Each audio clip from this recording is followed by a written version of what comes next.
తెలుగు రాష్ట్రాల్లో అతిపెద్ద lift manufacturer lifts ట్రై.com dealership కూడా ఇవ్వబడును.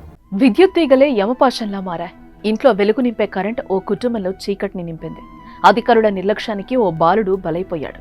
సరదాగా ఆటలాడుకుంటూ కిందకి వేలాడుతున్న విద్యుత్ వైర్లు తగలడంతో ప్రాణాలు కోల్పోయాడు. చిత్తూరు జిల్లా పుంగనూరులో చోటు చేసుకుంది ఈ విషయం.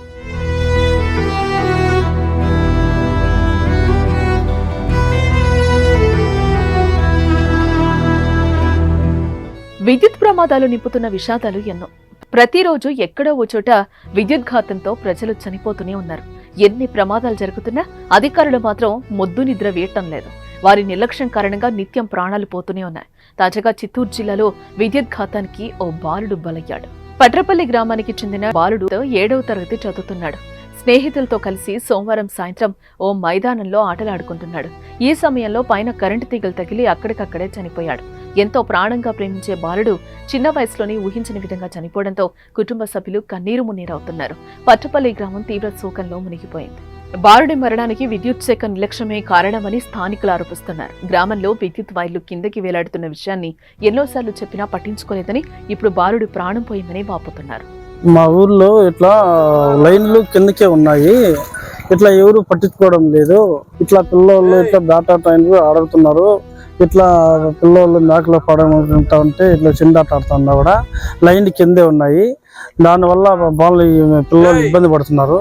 దానివల్ల పిల్లలు కూడా చనిపోయినాడు. దయచేసి మాకు ఏదన్నా గ్రామంలో కూడా అంతే ఉండదు. గ్రామీణ అంతా అంతే ఉండదు. పలు ప్రాంతాల్లో ఇటీవల జరిగిన ప్రమాదాలను పరిశీలిస్తే వ్యవసాయ క్షేత్రంలో విద్యుత్ వైర్లు గాలి దుమారానికి తెగిపోవడం, ట్రాన్స్ఫార్మర్లకు రక్షణ కంచెలు లేకపోవడంతో పాటు ఇలా విద్యుత్ వైర్లు కిందకి వేలాడుతూ ఉండడంతో ప్రజలు ఏవైనా వస్తువులు చేతపట్టుకునే సమయంలో వాటిని తాకి చనిపోతున్నారు. ఇలాంటి విద్యుత్ ప్రమాదాలు ఎన్నో కుటుంబాల్లో తీవ్ర విషాదాన్ని నింపుతున్నాయి. ఇప్పటికైనా ప్రమాదాల నివారణకు అధికారులు పగడ్బందీ చర్యలు తీసుకోవాలని ప్రజలు కోరుతున్నారు. అదేవిధంగా విద్యుత్ ప్రమాదాలపై ప్రజలు కూడా అప్రమత్తంగా ఉండాలి. నేను వాళ్ళ పిన్నిని సార్, నేను అక్కడ మేకలు మేపుకుంటా ఉన్నాను. నా బిడ్డలు ఇద్దరు, మా మధ్య కొడుకు అందరూ ఇక్కడ ఆడుకుంటా ఉంటారు సార్. వీళ్ళే కాదు సార్, ఇంకా 50 మంది తాండా వాళ్ళంతా పిల్లలంతా ఆడుకుంటా ఉంటారు సార్. బిడ్డ ఆడుకుంటా దీన్ని తగిలి ఎంత కిందికి ఉందో చూడండి సార్.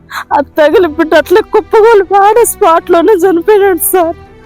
ఏమి కానీ ఊపిరిస్తుంది ఏమీ లేదు సార్. ఇంత కిందకుంటే ఈ బిడ్డనే బాగొట్టుకుంటాము, ఇంకా ఎంతమంది బిడ్డలు బాగొట్టుకోవాలి సార్.